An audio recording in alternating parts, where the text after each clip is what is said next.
شب بود بیابان بود زمستان بود، بوران بود سرمای فراوان بود، یارم در آغوشم هراسان بود،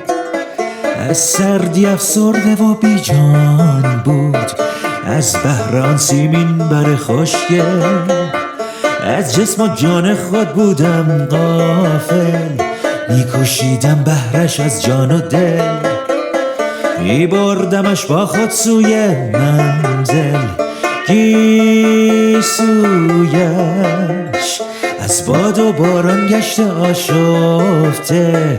در مویش گویی مروارید غلطان خفته، طی شد راه دشوار آخر بر من و یار، ما بوسه ای گرمی به او دادم، با لبهای چون قند بر رویم زد لبخند، بردم همه رنج و غم از یادم.